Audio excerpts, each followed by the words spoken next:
UCC એટલે કે uniform civil code આવી રહ્યો છે. આનું માળખું કેવું હોઈ શકે છે એનું દોસ્તો થોડુંક અનુમાન લગાડીએ તો લગ્નની જે નોંધણી છે તેમાં પુરુષોની ઉંમર 21 વર્ષ અને મહિલાની ઉંમર 18 વર્ષ ફિક્સ કરવામાં આવેલી છે.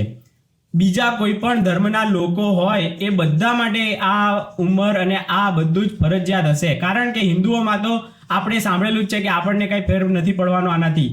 પણ અમુક લોકો જે અમે કહીએ છીએ કે સરિયાથી અમે ચાલશું, અમે ફલાણાથી ચાલશું, એ બધા માટે પણ હવે આ ઉંમર ફરજિયાત થઈ જશે. એમના સરિયા ને બધું સાઈડમાં રહી જશે. બીજું છે કે કોઈ પણ ધર્મમાં લગ્ન થયેલા હોય તેને 60 દિવસની અંદર રજીસ્ટ્રેશન કરાવવું જ પડશે, અને જો આવું નહીં કરાવે તો સરકારી સુવિધાઓમાં એ લોકોને મુશ્કેલી પડી શકે છે. લગ્નમાં બીજો એક સુધારો એ પણ હશે કે પતિ કે પત્ની જીવિત હોય ત્યાં સુધી બીજા લગ્ન નહીં કરી શકે. ઘણા ધર્મવાળા 2 ને 4 ને એવી રીતે પત્નીઓ રાખતા હોય છે, જ્યારે હિન્દુઓને આનાથી કાંઈ ફરક નથી પડવાનો. એ ઓલરેડી એક જ પત્ની તરીકેનું યુનિફોર્મ સિવિલ કોડ એ પાલન કરે જ છે. બીજો એક બહુ મોટો સુધારો છે લિવ ઇન રિલેશનશિપ. આ એક વેસ્ટર્ન વિચાર જે અહીંયા આવી ગયો છે. તો આ લિવ ઇનમાં રહેતા હોય છે, લગ્ન વગર અમુક લોકો રહેતા હોય છે, તો એ લોકોને પણ રજિસ્ટ્રાર પાસે રજિસ્ટ્રેશન કરાવવું પડશે. એ યુગલોએ આવો એક સુધારો લિવ ઇનમાં રહેતા લોકો માટે આવી રહ્યો છે દોસ્તો.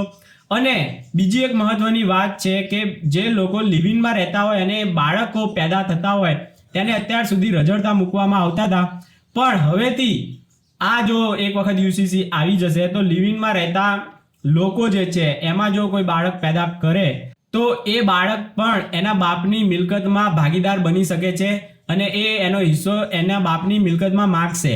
એટલે આ એક સારો એવો સુધારો આવી રહ્યો છે, જેથી કરીને લિવ ઇનમાં રહેતા હોય એમાં પછી બાળકો પેદા થાય તો એનું શું પછી આગળનું ફ્યુચર એનું કોઈ ડિસાઈડ નથી થતું અને એને પોતાના હકોથી વંચિત રાખવામાં આવતા હોય છે. તો એ બધો હવે આ સુધારા દ્વારા થોડોક એમને ન્યાય મળી શકશે. ત્રીજું છે દોસ્તો વારસાઈ અને મિલકતના અધિકાર.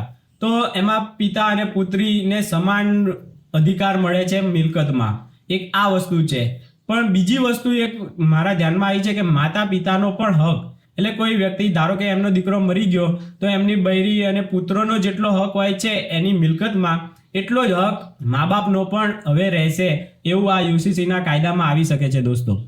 પછી ડાયવોર્સ માટે, છૂટાછેડા માટે, તો છૂટાછેડા માટે પુરુષ અને સ્ત્રી બંનેને સમાન અધિકાર, સમાન હક ને એ બધું મળશે.